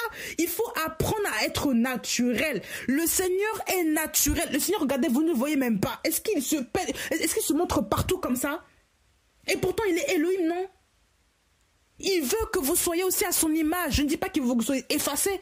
Il veut que vous soyez aussi naturel. Soyez simple. Même nous les sœurs africaines, acceptons aussi nos cheveux. Acceptez vos cheveux, il faut accepter vos vrais cheveux. Il faut les traiter au naturel. Je crois que pratiquement dans tous mes audios, j'en parle tout le temps. Il faut accepter vos cheveux là. Toujours des traits sur traits sur traits. Mais déjà de 1, c'est pas fatigant. Et de 2 là, c'est lourd. Et de 3 là, excusez-moi là. Honnêtement, le temps passé pour faire des tresses, parfois il faut au moins 4 heures, 5 heures, 6 heures. Hein. Et voilà, et après ça dépend des modèles. Mais plus tu vas dans des modèles compliqués, plus ça prend du temps. Et le mal après, quand tu attends 3 jours pour que la douleur passe, que les douleurs des tresses passent, hein? Et après, il faut les entretenir d'une certaine manière parce que c'est une perruque ou je ne sais quoi. Et après, il faut encore, il faut pas les odeurs de nourriture dedans parce qu'après, ça sent mauvais. Et quand tu les laves après, excusez-moi, là, vous voyez pas le fardeau, le joug, là? Alors, si tu avais des cheveux naturels, ce serait beaucoup plus simple. Tu n'aurais même pas besoin de les traiter pendant 4 ans, 5 ans, 6 ans, 6 heures du temps, là, comme ça, là. Excusez-moi. Regardez comment vous faites vos vies compliquées juste pour l'apparence. L'apparence. C'est fatigant, non? Il faut apprendre à s'accepter parfois, là. Bah oui. Quand vous prenez une douche, là, est-ce que vous prenez 12 heures? Non. 10 minutes, 15 minutes, c'est suffisant. Allez, nous, les femmes, 20 minutes, ça dépend de nos soins. On est gentils, hein. Voilà. On n'est pas... voilà. Mais en général, ça prend pas 3 heures, 4 heures une douche, hein. Je vous assure. Mais alors, imaginez-vous, vous passez tout le temps 12 heures de temps pour laver vos cheveux. Comment dire, pour vous occuper du cheveu. Temps compris, là. C'est pas normal. 4 heures, 5 heures. Mais attends, tu as des enfants, non? 4 heures sans maman. Tes enfants vont rester comme ça? Tu n'as pas fait le repas, il faut que tu te coiffes. 4 heures. C'est compliqué, là. Bah oui. Apprenez à traiter vos cheveux. Les femmes noires ont des beaux cheveux. Traitez-les. Vous allez voir la beauté de vos cheveux. Vous allez arrêter d'insulter et vous allez arrêter d'envier aussi les blanches, les caucasiennes et toutes les femmes qui ont des longs cheveux. Vous allez arrêter de les envier parce qu'elles, elles ont leurs cheveux. Ça, c'est Dieu qui leur a donné. Vous aussi, vous avez des cheveux. Traitez-les pour voir leur beauté. C'est tout. Arrêtez d'envier les autres là avec vos perruques à n'en plus finir. Ça, c'est pas normal. Il faut arrêter. L'identité, c'est ça aussi. C'est ça aussi. Et lui, vous achetez un prix. Il t'a acheté, toi, en tant que femme noire. Il ne t'a pas acheté en tant que femme blanche. Alors pourquoi tu veux te comporter comme la femme blanche? Ça, c'est pas normal, ça. Eh ben oui, il faut le dire. Je suis désolée là, hein, oui ça choque, mais il faut le dire. Il faut apprendre à s'aimer là, à s'accepter. Oui, je m'accepte, juste je n'aime pas, machin. Mais attends, ton identité, ton vrai toi là, c'est ton vrai toi avec tes cheveux crépus. C'est quoi le problème? Donc si tu ne t'aimes pas, tu n'aimes pas tes cheveux, il y a un problème avec le créateur là. C'est comme si tu dis que non, je n'aime pas mon nez, mais lui m'a quand même créé. Mais non, mais il y a un problème. Comment ça tu n'aimes pas ton nez? Tu es une femme noire et alors? Tu es une femme noire, tu es comme ça, tu es belle, non? Quand tu as l'amour d'Elohim en toi, tu vas apprendre à t'aimer, t'accepter tel que tu es. La Bible dit tu aimeras ton prochain comme toi-même. Mais pour aimer le prochain, il faut d'abord s'aimer. Comment s'aimer? C'est auprès d'Elohim. C'est lui qui remplit le vase que tu es avec son amour là pour que tu apprennes suffisamment à aimer l'autre. Donc si tu ne t'aimes pas, tu ne pourras jamais aimer l'autre. C'est normal qu'il y ait tellement de problèmes dans la société. Parce que les gens ne s'aiment pas. Les gens souvent qui attaquent les autres, même les gens qui critiquent toujours le physique des autres, eux-mêmes, quand tu grattes là, eux-mêmes ne s'aiment pas. Eux-mêmes ne s'aiment pas. Voilà pourquoi ils détruisent tout le temps les autres. Parce qu'ils ne s'aiment pas. On a vu ça avec Hitler, hein. Ah bah oui. C'est un homme tellement complexé qu'il est obligé de détruire les juifs, machin. Il est obligé de prôner une race, la race arien, pour montrer que voilà, les autres là, les autres qui n'étaient pas comme, je sais pas, comme les blonds aux yeux bleus ou machin, ben non, ils sont pas bien. Toutes les autres races, c'est pas bien. La seule race qui est bonne, c'est ça. Parce que à l'origine, quand vous regardez, que vous grattez bien, il y a un complexe qui n'a jamais été soigné. Il y a un désamour de soi. Ah bah oui. On ne s'aime pas. Voilà pourquoi on ne peut pas aimer les autres. Même les enfants, comment voulez-vous aimer vos enfants si vous ne vous aimez pas? Si l'enfant te ressemble, toi tu ne t'aimes pas, mais tu ne vas pas aimer ton enfant. Tu vas continuer tous les jours à le critiquer. Parce que tu ne t'aimes pas. C'est normal. Ah, toi, tu as la tête de ton père. Oh, toi, voilà, et ta tête là. Mais l'enfant te ressemble bien et tu le critiques quand même. Tu vois pas que tu détruis ton enfant parce que toi-même, déjà, tu es détruite de l'intérieur. Tu ne t'aimes pas. Tu es complexé. Va voir le Créateur. Ah oui, va voir le Créateur. Il va te redonner l'amour de toi-même. À travers son amour, il va te plonger dans son amour. Tu seras obligé de t'aimer, de t'accepter, de te célébrer. Tu vas te dire, Seigneur, merci pour la créature si merveilleuse que je suis. Mais quand tu ne t'aimes pas, tu vas détruire les gens autour de toi. Tu vas ne faire que insulter tes enfants. Les critiquer de mince, de gros, de pas c'est ceci, pas c'est cela. Tu vas les insulter avec des adjectifs tellement péjoratifs que eux-mêmes vont commencer à manifester aussi de la haine envers eux-mêmes. Ce n'est que normal. J'ai entendu une histoire comme ça. Une mère qui n'aime pas ses enfants, mais elle n'aime qu'un enfant. Pourquoi? Parce que l'enfant est clair et les autres sont foncés. Pourtant, ce sont tous ses enfants, hein, mais elle préfère celui qui est plus clair. Pourquoi? Parce que, quand tu retraces dans l'histoire, l'esclavage, tout ça, il y a des préférences entre les plus clairs, les chabins et les plus, voilà. Et puis voilà. Et puis au fur et à mesure, les enfants ont vu que il y avait de la haine envers eux et qu'envers leur frère ou leur sœur, envers un frère en particulier, comme l'autre était plus clair, la maman le préférait. Et on voit la douleur des enfants. Vous vous rendez compte? Vos propres enfants, vous préférez un enfant par rapport à un autre parce que l'autre est plus clair que l'autre. Ça, c'est normal, ça. Regardez comment le péché, le mal, le fait de ne pas être en communion avec le Père arrive à détruire des vies, des familles. Parce qu'on ne s'aime pas. Parce qu'on ne s'accepte pas. C'est grave. C'est très grave. Regardez là où ça mène. Vous pensez que ça arrive qu'aux païens? Non. Quand tu n'as pas d'intimité avec le Père, quand tu ne t'aimes pas toi-même, tu ne pourras jamais aimer tes semblables. Je te le dis. Quand tu n'arrives pas à t'accepter tel que tu es aux yeux du Seigneur, parce que tu n'as pas été, tu ne passes pas du temps avec le Seigneur pour te transcender, pour te guérir de tes blessures, tu ne pourras jamais aimer ton semblable. C'est pour ça qu'on se dit qu'on voit même dans les assemblages, on voit même des gens qui sont racistes. Que oui, je ne pourrai jamais épouser un blanc, je ne pourrai jamais épouser un africain, je ne pourrai jamais épouser un arabe, je ne pourrai jamais épouser un chinois, je ne pourrai jamais épouser un je sais pas quoi, un espagnol, parce que vacha, ils sont comme ça, parce qu'ils sont pas beaux, parce qu'ils sont... Mais excusez-moi, où est la parole là-dedans, là? Elohim a donc créé l'homme pour que l'homme soit rejeté, soit haï, c'est ça? Donc l'homme là est inférieur à toi, parce que lui, il n'est pas beau selon toi. Mais quelle horreur, quelle méchanceté, et on voit ça dans les assemblées, même dans les familles. Les parents ne veulent pas que la fille épouse tel homme parce que ces hommes-là sont comme ça, comme ça, comme ça. Ou le garçon, il ne veut pas que le garçon épouse telle fille parce que ces filles-là sont... Mais ça, c'est de la méchanceté, ça. Elohim a créé l'homme à son image, vous vous rendez compte? Et encore plus, si c'est un chrétien, il l'a acheté à un prix. Au prix de sa vie. Vous vous rendez compte de ce que vous dites? Donc vous préférez critiquer la créature du Seigneur que le Seigneur a achetée parce que vous avez des complexes. Vous regardez là où ça amène. Je vous le dis, c'est terrible. Les blessures, ça détruit les gens aussi. Quand vous êtes blessé, il n'y a qu'un blessé qui blesse les autres. Il n'y a que ceux qui sont contaminés qui contaminent les autres. Il n'y a que ceux qui sont enrhumés qui vont enrhumer les autres parce qu'ils vont les contaminer. Bah oui. On ne donne que ce qu'on a. On ne donne pas ce qu'on n'a pas. On ne donne que ce qu'on a. Donc si tu es malade, tu es contagieux, tu vas finir par contaminer les gens autour de toi. Bah ça c'est sûr. Bah oui. Donc si tu es porteur d'une maladie spirituelle, tu vas contaminer les gens autour de toi. Donc si tu as des enfants, tu risques tellement de leur contaminer ça qu'ils vont être complexés. Et eux-mêmes vont faire ça aussi avec leurs enfants. Commencer à faire des différences là, hein, avec leurs enfants. Parce que toi aussi tu en as fait dans le passé avec tes enfants. Bah oui. C'est comme ça qu'on voit aussi comment les choses viennent là. Quand il n'y a pas la présence du Saint-Esprit quelque part, voilà ce que ça fait. Quand le Saint-Esprit n'est pas, comment dire, le gardien de, comment dire, du temple, de la maison dans laquelle il habite, voilà ce que ça fait. Quand on vous dit que vous appartenez à Elohim là, ça veut dire que votre seul, comment dire, votre corps, votre tout entier, votre personne est à Elohim. Personne ne peut venir vous dire que vous êtes maintenant à quelqu'un que... Non. C'est Elohim maintenant qui est votre gardien. C'est Elohim qui est le maître de votre corps. Ce n'est pas un autre homme. Ce n'est pas une mentalité.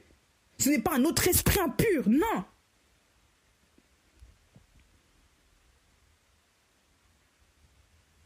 On ne peut pas aimer quelqu'un si on ne s'aime pas soi-même. C'est pas possible. On ne peut pas accepter quelqu'un si on ne s'accepte pas intérieurement soi-même. C'est impossible. Quelle que soit l'histoire de l'autre en face de toi, si tu ne l'aimes pas, s'il y a un problème déjà avec toi. Ah bah oui. Je parle de l'aimer dans le fait d'aimer sa personne dans toute son entièreté. Comment dire, si tu n'aimes pas un blanc, voilà, il y a un problème déjà avec toi. Non, les blancs c'est comme ça, je n'aime pas les blancs. Mais il y a un problème déjà avec toi là. Toi, pourquoi tu n'aimes pas les blancs? Parce que un jour, on t'a fait savoir que on ne t'a pas aimé qu'un blanc ne t'a pas aimé, donc toi aussi tu rends la monnaie de la pièce. Ben oui, quand tu regardes bien, ceux qui sont racistes, c'est parce que hier aussi on leur a fait quelque chose. Ils ont subi une agression, une blessure, et qu'aujourd'hui ils ne donnent que ce qu'ils ont. C'est tout.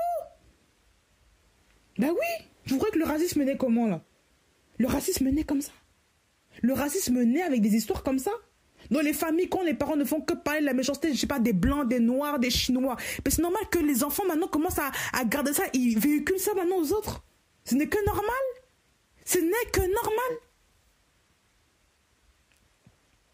Vous savez, moi quand j'étais jeune, c'était la même chose. Hein. Quand j'étais petite, j'étais encore en primaire ou au collège, je ne sais plus, au collège il me semble. J'étais vraiment petite. Et à ce moment-là, on était avec cette histoire-là, on était parfois, en tant qu'enfant d'immigrés, hein, on était entre nous, on se disait, mais parfois les Blancs, ils sont comme ça, les Blancs, et indirectement, cette semence-là de rejet des Blancs venait en moi. Je ne me rendais même pas compte. Et pourtant, parfois, on avait des camarades qui étaient blancs de peau, hein, des Français de souche. On est là, on parlait avec eux, mais entre nous, on est là, on critiquait, on parlait mal, machin, on se rendait pas compte. Et une nuit, un songe, le Seigneur... je voyais que j'étais en classe avec les gens. Le Seigneur vient. Le Seigneur vient. Je voyais un de mes camarades blancs que j'aimais bien. J'aimais beaucoup à l'époque. On s'amusait beaucoup ensemble. Et je viens, je lui serre la main et lui, il ne me serre pas la main. Il refuse. Et j'étais choquée, j'étais attristée dans le songe. Et quand je me suis réveillée, j'ai compris. J'ai compris, hein, juste à travers ce songe-là, que le Seigneur n'aime pas le racisme. Et depuis ce jour, j'ai arrêté de parler en mal de ces gens-là. Juste à travers un songe, j'ai compris. Le Seigneur m'a repris. Non, jeune fille, tu ne peux pas parler comme ça, tu ne peux pas être comme ça avec eux. Et il ne va pas accepter, c'est tout à fait normal. Et j'ai compris dans ce songe-là que le Seigneur n'aime pas le racisme. Et moi, je me rendais pas compte, je pensais que c'était normal. Je me disais, nous on est supérieurs aux Blancs, machin. Mais non, le Seigneur n'est pas là-dedans. Mais oui. Il faut refuser ce genre de choses-là. Je vous le dis. Non, comment dire, n'enfermez pas vos enfants même dans cette histoire-là, là. Il ne faut pas les matrixer dans cette tête, à vous qui êtes des parents d'origine étrangère, que oui, les gens du pays dans lequel vous vivez, ils sont comme ça, ils sont comme ça. Ne leur dites pas ce genre de choses, ce n'est pas bon. Parce que si demain ils veulent épouser quelqu'un qui est du pays même originaire d'où ils sont, ça va être compliqué. Ils vont commencer à avoir des bagarres, des combats terribles, des luttes intérieures. Ils peuvent même blesser leur partenaire à cause de ça. Alors que eux là-bas n'ont rien fait. Et qui sont parfois même plus gentils que les immigrés là, en question, là, qui se plaignent toujours de racisme jour et nuit. Là, hein? Ils sont même parfois plus gentils, plus conciliants. Regardez même la preuve. Dans les pays, comment dire, des Français, en France par exemple, ben, les étrangers aussi bénéficient des aides autant que les Français. Et pourtant se plaignent-ils? Certes, il y a des inégalités, oui. Mais quand même, vous vivez comme dans ce pays-là. Vous êtes nourris, vous êtes blanchis. Ben oui, c'est pas comme dans les pays comme en Amérique. Parfois, même certaines régions, c'est compliqué. Là, on va pas se mentir. Il y a des, comment dire, il y a des meurtres à ciel ouvert par rapport au racisme, ça on le sait. En France, il y a des choses qui existent comme ça, mais c'est pas quand même commun là, hein? C'est pas des choses qui arrivent tous les quarts d'heure quand même. Bah oui. Il y a des choses, oui, qui existent, certes. Mais aujourd'hui, on vit dans un pays où les gens ont droit à des aides, et dont les étrangers aussi. Il faut bénir ce pays-là à cause de ça. Il faut arrêter de vouloir stigmatiser les gens, garder les blessures des ancêtres alors que les ancêtres sont déjà morts. Il faut arrêter de porter des jougs qui ne nous appartiennent pas. Il faut arrêter. Je le dis parce que Elohim ne vous a pas créé pour que vous portiez le joug des ancêtres.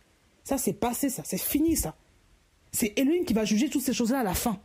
Il va juger tous ces gens-là. Là. Vous allez juger qui, quoi? Les pères de maintenant, là, les enfants de maintenant, les enfants qu'ils ont enfantés? Mais c'est pas leur faute. Ils sont pas tributaires de ça, ils étaient même pas nés. Vous voulez faire quoi avec des trucs comme ça, là? Le prix. L'homme a été acheté à un prix.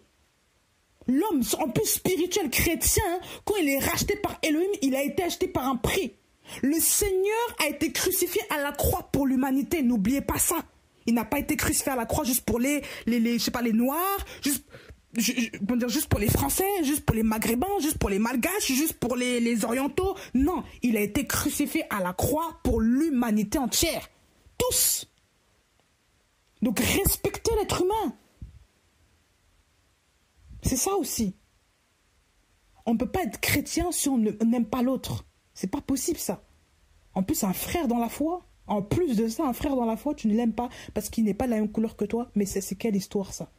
Tu n'es pas de Dieu, certainement tu n'es pas d'Elohim. Tu ne viens pas de lui. Parce que celui qui se réclame d'Elohim ne peut pas dire que je me réclame d'Elohim et je hais mon frère. C'est pas possible. C'est un menteur. C'est ce que la Bible dit dans 1 Jean là. Elohim n'a pas, je sais pas, dans toutes ces guerres-là de ségrégation sociale, il n'est pas là-dedans. Il n'est pas dedans. On vient tous d'Adam et Ève, n'oubliez pas. Hein. Il n'y a pas eu plusieurs familles de Adam et Ève, non. On vient tous d'un homme et d'une femme. D'une même famille, ça veut dire. Tous, toute l'humanité vient de là. Pourquoi voulez-vous commencer à séparer les gens maintenant? Hein? Vos histoires de guerre, de racisme, je ne sais pas quoi, on n'est pas frères. Vous êtes tous frères. Juste, vous ne voulez pas avouer les choses. Vous êtes tous frères. Hein? Sem, Cham, Japheth, là. C'était pas des frères? Et regardez toutes les nations qui sont aujourd'hui là. Voilà. Voilà. Une même famille aussi. Des frères là. Voilà, des frères de même sang. Même père, même mère. C'est pas demi-frère de... Non. Même père, même mère qui ont donné toutes les nations qu'on voit aujourd'hui. C'est ça. C'est eux. Ça veut dire qu'on est tous frères. On est tous le même sang là. C'est pour ça qu'on a tous le même sang rouge. Vous comprenez pas? On est tous fait de la même manière. Vous comprenez pas? C'est juste la couleur qui change. C'est quoi le problème maintenant? Il faut savoir s'accepter. Il faut célébrer aussi la beauté de l'autre. Tout comme toi aussi, on te célébrera par rapport à ta beauté. Mais si tu te caches toujours derrière des artifices, on peut même pas dire que tu es beau, que tu es belle. Pas possible. Parce que tu te caches à travers, je sais pas, des faux trucs là. Non. Les Blancs ont leur beauté. Les Noirs ont leur beauté. Les Chinois ont une beauté. Hein? Comment dire, les Orientaux ont une beauté. Les Amérindiens, les Américains, les Indiens, tout ça ont une beauté. Même les gens des peuples tropicaux, des peuples les plus reculés ont une beauté. Et on le voit, en plus eux, parce qu'ils sont plus naturels, on voit des beautés que souvent, aujourd'hui, on ne voit plus. Parce que les gens se masquent beaucoup à travers des choses, là. Mais autrefois, les gens avaient, même jusqu'à maintenant, les gens ont une beauté quand même. Il faut reconnaître la gloire de Dieu à travers l'humain. Il faut arrêter de vouloir tuer l'autre, là, à travers ces mots. Oui, je n'aime pas, je n'aime pas. Mais si, quand tu dis ça, tu as déjà le cœur de Caïn, tu as le cœur d'un meurtrier. Ben oui, ça, c'est Satan qui parle comme ça, là. Il faut célébrer tout le monde. Il faut accepter tout le monde. Il ne faut pas être jaloux sans raison. Être envieux sans raison. Être détruit, là. L'amour d'Élohim pense les blessures des cœurs. Ça, c'est très important. C'est très, très, très important. Donc, il faut déjà saisir cet enseignement-là. L'amour d'Élohim pense les blessures. D'accord? Le prix. Je viens aussi à en rajouter ça. Je m'arrête par rapport à ça. Le prix des filles, là. Jeunes filles, jeunes femmes et mères aussi. Je m'adresse surtout à ces deux types de personnes. Les jeunes filles, là, et les mères assises, là, qui ont des enfants, là. Vous n'avez pas à vendre vos filles en mariage par rapport à la dot. Et jeunes filles, vous n'avez pas non plus à accepter qu'on vous paye à un prix humain. Jésus-Christ a déjà payé le prix pour vous. Personne ne doit y rajouter une somme. Ça veut dire qu'en gros, vous êtes dégradé, vous n'êtes pas à un bon prix. Donc Jésus-Christ n'a pas assez payé de sa vie pour que quelqu'un vienne commencer à prendre des billets de banque et vous payer comme ça aux yeux des gens. Vous n'avez même pas à être donné à un homme à cause de l'argent. Vous n'avez pas à faire ça. Vous n'avez pas à cautionner ce genre de choses. Vous comprenez ça? Elohim ne vous a pas créé pour que vous soyez vendus à un homme. Et les femmes et les mères et les pères qui font ça là, si vous faites ça, honnêtement là, vous aurez des comptes à rendre et si vous ne vous repentez pas de ça, c'est l'enfer. Je préfère le dire. Parce que vous êtes anti-Machia, vous êtes contre la Bible. Bah oui. Oui, c'est notre fille, on fait ce qu'on veut. Mais qui vous a dit que non. La fille appartient d'abord à Elohim. Si c'est une fille chrétienne, elle appartient à Elohim. Si vous êtes chrétien, vous suivez la Bible, là, vous savez ces choses-là. Donc si vous êtes chrétien, vous ne lisez pas la Bible, vous êtes des antichrist, vous êtes des menteurs. Je préfère le dire. Vous ne pouvez pas commencer à vous dire être chrétien, vous vendez vos enfants. Oui, donne 3000, je te donne la fille. Mais c'est quoi cette affaire? Christ a fait quoi? Avant même que la fille ne soit née, avant même que tu ne saches que c'était fille ou garçon, Christ avait déjà payé le prix pour elle avant même que tu ne sois née toi-même, maman ou papa, là. Hein? Donc tu as payé quel prix maintenant? Rembourse la personne, rembourse le monsieur. Redonne-lui l'argent. Tu n'as pas à donner, tu n'as pas à quémander le prix pour ta fille. Ça, c'est de l'avarice, ça, c'est Babylone encore qui se cache derrière. Parce que vous aimez l'argent, c'est tout simplement ça. Vous aimez l'argent, vous pensez que ça, c'est une loterie? Vous voulez éprouver le monsieur à travers ça? Attendez, demandez même toutes sortes de cadeaux, mais c'est quoi cette affaire-là?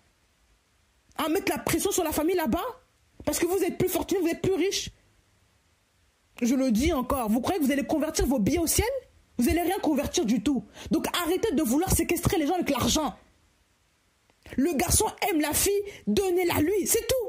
Il est quelqu'un de potable, la fille l'aime, ils sont chrétiens. Mais où est le problème? Je ne sais pas.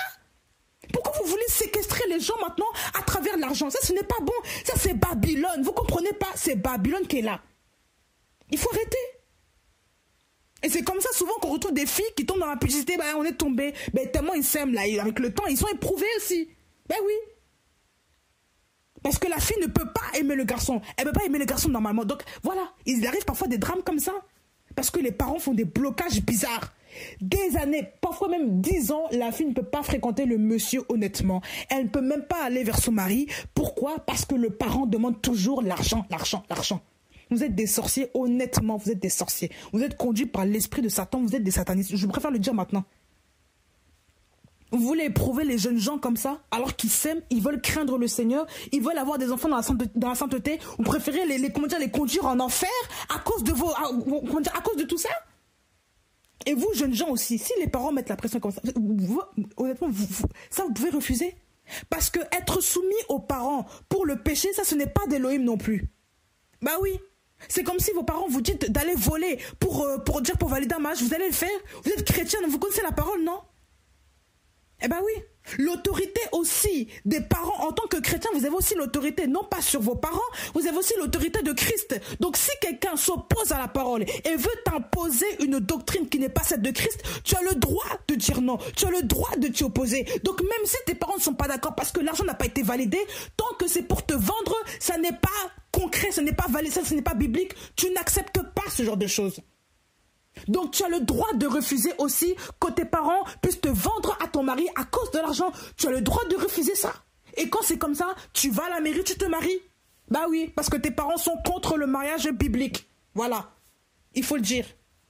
Oui, mais on ne peut pas déshonorer les parents. Non, ça ce n'est pas de l'honneur, ça c'est de l'esclavage ça. Bah oui. C'est comme si vos parents vous disent de faire n'importe quoi, c'est le péché, faites-le quand même parce que je suis ton parent, tu vas le faire? Attendez, ça c'est quelle intelligence ça? Même Yoshua Mashiach, lorsque sa mère lui a dit certaines choses, lui, il a dit quoi? Regardez le comportement de Mashiach avec sa mère. Il n'a pas déshonoré sa mère. Il lui a parlé selon la volonté du Père avant toute chose.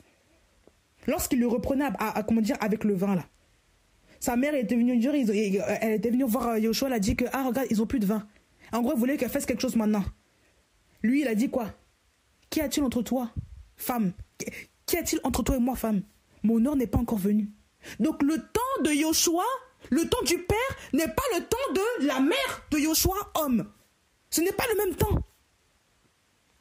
Lorsque sa mère et ses frères l'appelaient lorsqu'il était en train d'enseigner les foules, comment dire, lui-même a dit quoi? Il a dit, qui est ma mère, qui est mes frères? Et se tournant vers ses disciples, vers ceux qui étaient autour de lui, il dit que voici ceux qui sont ma frère, mon frère, ma mère, mes frères, mes sœurs, tout ça. Ceux qui font la volonté du Père qui est dans le ciel. Il a parlé ainsi. C'est la volonté du Père qui prime. Ce n'est pas la volonté des parents. Parce que ton Père, avant toute chose, c'est Elohim. Hein? Tu crois que tu vas retourner au ciel par rapport à tes parents? Non. Le salut est personnel. Il ne faut pas oublier ça. Si tes parents sont dans le péché, tu ne les suis pas, ma jolie. Si tes parents sont dans le péché, ici, ils veulent t'obliger à faire des pratiques bizarres, des pratiques ancestrales, sorcières, coutumières par rapport à leur culture, alors que c'est complètement anti-biblique, tu ne le fais pas. Tu ne t'y soumets pas. Et encore moins des oncles et des tantes. Mais c'est quoi cette affaire-là? Il faut revendiquer son identité aussi. Vous êtes chrétien, vous voulez quand même marcher selon les doctrines des parents, parce que sur vos parents, vous les craignez. Mais non, on n'a pas à craindre les parents. On doit les honorer et non pas les craindre dans le but, quand je dis les craindre, c'est les craindre dans la peur de l'esclavage. Ça, ce n'est pas une bonne crainte, ça. Quand on dit il faut craindre, il faut respecter les parents, il faut les honorer. Oui, il faut avoir un saint respect envers eux, mais ce respect démoniaque là ne vient pas d'Elohim. Parce que je vous le dis, même Yoshua ne s'est pas comporté comme ça avec sa mère. Et pourtant, il est Dieu, hein, voilà. Donc le comportement que Christ avait avec sa mère, il faut le suivre parfois. Quand les parents ne sont pas en adéquation avec la parole, on ne suit pas les parents. Je suis désolée. Et ce n'est pas un manque de respect de le faire. On ne vous a pas dit de manquer de respect à vos parents. On vous a dit de prendre position. Quand les parents font des choses qui ne sont pas contre, qui ne sont pas pour la Bible, on dit non. Papa, ce que tu fais là, c'est pas biblique, je ne vais pas accepter. Ou maman, ce n'est pas biblique, je ne vais pas accepter. C'est tout, c'est comme ça. Même si c'est un doyen de la famille qui vous dit fais ça parce que tu n'acceptes pas. Tu ne vas pas dire oui parce que, le doyen a dit ça, parce que le tonton a dit ça, parce que la tante a dit ça. C'est quoi cette affaire-là? C'est quoi cet esclavage? La Bible dit quoi? C'est pour la liberté que Christ vous a affranchi. C'est pour l'esclavage qu'il vous a affranchi? Non, c'est pour la liberté. La liberté que vous avez reçue n'est pas pour retourner dans l'esclavage. Donc il faut arrêter d'écouter les coutumes des gens, les coutumes de vos parents qui ne sont pas convertis et les assimiler à sa vie de chrétien, ça ne marche pas. Derrière la dot, là, il y a beaucoup de choses spirituelles, mystiques qui viennent. Souvent, il y a des maris de nuit et tout ce qui en suit. On vend votre couple, votre famille, on vous détruit et les parents commencent à rentrer dans votre vie de couple, on commence à contrôler votre vie, on commence à rentrer dans toutes sortes de choses bizarres, on commence à vouloir séquestrer maintenant vos enfants que vous avez reçus, la famille va commencer à vouloir éduquer les enfants, comme chez les Africains c'est comme ça, quand il y a un enfant qui naît, c'est l'enfant de tout le monde, c'est l'enfant de ça, non, il faut arrêter de vouloir mélanger les choses. Il y a des parents qui ont consacré leur temps, leur vie, qui étaient à la salle d'accouchement avec l'enfant là, ce sont les premiers à les avoir vus, ce ne sont pas les autres. Donc il faut respecter l'autorité des parents, des enfants. Donc si vous avez des enfants, ce n'est pas aux autres de les éduquer à votre place. Ils ne même pas vous imposer de les ramener là-bas chez eux. C'est quoi cette affaire-là? Non. Prenez position. Où est votre autorité en Christ? Vous avez une identité. Donc jeune fille, si on veut te vendre là, tu dis non. Non, la dot là, non, je ne prends pas. C'est quoi cette affaire? Moi, c'est mon Elohim qui m'a acheté. C'est mon Elohim qui m'a racheté. Et même vous qui ne connaissez pas Christ, sachez que c'est Elohim qui vous a racheté. Si vous croyez en lui, il a déjà payé le prix à la croix pour vous. Donc, il n'y a plus de prix à payer du côté du mari là-bas. Là. Non. Le mari est libre de vous épouser tel que vous êtes. Si c'est un chrétien, bien sûr. Donc, sachez-le. C'est dans le monde qu'ils aiment bien mettre des complications. Elohim n'est pas compliqué. C'est les hommes qui aiment bien compliquer les choses. Et si même Elohim vous, Jésus, vous contraint, vous empêche de vous marier avec des inconvertis, c'est parce qu'il sait que là-bas, vous allez souffrir. C'est la vérité. L'homme qui n'est pas converti va vous empêcher de vivre comme Christ le veut, dans la liberté, dans la simplicité, dans le repos. Il va vous commencer à vous maltraiter parce que ce n'est pas le même esprit. C'est l'esprit du monde et vous, c'est l'esprit de Christ. C'est pour ça qu'on ne veut pas de mariage entre inconvertis et convertis, c'est tout simplement pour ça. C'est pas pour vous contraindre, non, même si le monsieur est beau, laisse-le. Laisse le Seigneur te conduire vers un homme qui est converti, qui va t'aimer, qui va te rendre heureuse. Ne va pas courir derrière les bras d'un homme parce que tu as besoin d'un mari. Non. Il faut avoir du caractère, les filles, là. Hein? Caractère en Yoshua. Je parle pas du caractère mondain, là, qu'on crie, on gueule, là. Je parle pas de ça, là. Hein? Caractère trempé en Christ. Dire les choses clairement aux gens. Je ne veux pas me marier dans la pression. Je ne veux pas accepter de me marier avec toi parce que voilà, machin. Même le mariage arrangé, les mariages forcés, les mariages machin, ça c'est pas biblique ça. Un homme t'a violé, les parents veulent absolument te marier avec lui, tu dis non. C'est marqué où dans quelle Bible là? On ne fait pas ce genre de choses là. Non. Parce que toi tu ne l'aimes pas. Tu vas te marier avec lui, même s'il a pris ta virginité, tu n'es pas marié avec lui. Est-ce que c'était consenti? Non. Donc tu ne vas pas avec cet homme-là. Ça, c'est pas un mariage qui est agréable devant le Seigneur, ça. La Bible dit que la femme peut se marier avec qui elle veut, que ce soit juste dans le Seigneur. Mais quand un garçon te viole, est-ce que toi tu l'aimes, ce garçon-là, là? Il t'a violé. Il a pris ta virginité, il a agressé ton cœur. À quel moment il y a de l'amour? Toi, tu ne veux même pas de lui, mais tes parents te forcent quand même à l'épouser. Tu dis non. Ça, ce n'est pas la volonté du Seigneur. Le viol n'est pas le gage du mariage. Non, à aucun moment ça. Donc on dit non à ce genre de choses. Mariage arrangé, même chose. Tu as le droit d'aimer l'homme aussi que tu veux aimer. Bah oui.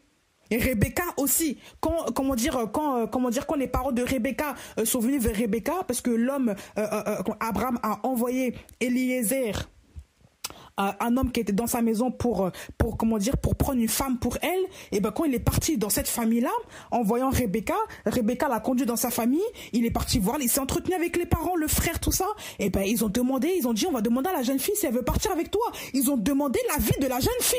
Il faut qu'on se base sur les écrits bibliques. Cette jeune fille a dit oui, j'irai. Elle est partie, ils l'ont laissée aller. Donc, la Bible veut que les filles aussi décident de si elles veulent aller avec un homme ou pas. Et ce n'est pas un truc qu'il faut forcer la jeune fille parce qu'il faut la marier. Donc, si toi, tu n'aimes pas le garçon, tu peux dire non, jeune fille. Si toi, tu ne veux pas du garçon, tu peux dire non. Quelle que soit la coutume de tes parents, tu dis non. Oui, il y aura des persécutions. Oui, il y aura du rejet de la famille. Oui, il y aura... Mais si tu veux tenir à ta vie, si tu veux tenir à ta liberté en Christ, eh ben c'est ça aussi. La liberté en plus d'aimer. Excusez-moi. C'est comme si tous les jours, on te dit de manger un aliment que toi, tu n'aimes pas. Toi, tu n'aimes pas les œufs. On te dit tous les jours, mange l'œuf. Mange l'œuf. Mais toi, tu n'aimes pas les œufs. Mais on te force quand même à manger l'œuf matin, midi, soir, jour et nuit. Excusez-moi. Tous les jours, jusqu'à la fin de ta vie, tu vas manger ça. Tu vas t'enfuir. Tu vas finir plus tard par tromper ton mari. Tu vas convoiter les autres hommes. Parce qu'en vérité, tu n'aimes pas l'homme avec qui tu es, tout simplement. Tu vas finir par faire des enfants ailleurs. Parce qu'en vérité, tu n'aimes pas l'enfant avec... tu n'aimes pas l'homme avec qui tu es. Tu vas même prévoir de tuer l'homme avec qui tu es pour te marier avec celui que tu veux. Et tu vas même vouloir divorcer. Chose qui est interdite. Et maintenant que tu as dit oui, comment vas-tu faire pour faire marche arrière? Voilà pourquoi prendre position, c'est important. Parce que dès lors que tu prononces une phrase, tu dis oui, maintenant devant tes parents, et après tu dis non, ça c'est comme un divorce. Tu ne peux pas retourner en arrière comme ça. Il faut savoir ce que l'on veut. Ah bah oui, je suis désolée de le dire aussi de manière cash, mais prenez position aussi. Même vous les mamans, quand vous voyez que le papa veut forcer avec la fille, il veut la marier absolument. Si la fille ne veut pas, prenez position devant votre mari, dites ma fille ne veut pas, elle ne se mariera pas avec lui. Tant qu'elle ne veut pas, elle ne veut pas. Elle n'est pas amoureuse.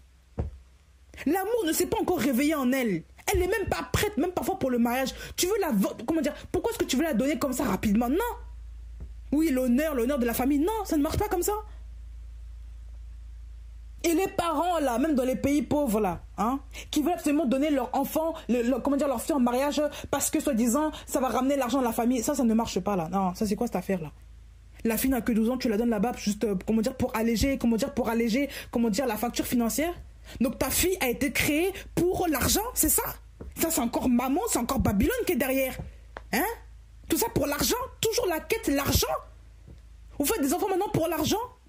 C'est quoi cette affaire-là? Où est-ce que... Il y a quel verset biblique qui est marqué? On donne la fille pour l'argent. On fait des enfants maintenant pour l'argent. C'est comme les gens là, avec la CAF là. Hein? Ils font des enfants juste pour avoir les aides de l'État. Ça, c'est normal, ça? Donc, c'est ça vos projets, quoi. Vous êtes des sorcières. Vous êtes des babyloniennes, vous tous qui pensez comme ça, là. Les mères qui pensent comme ça.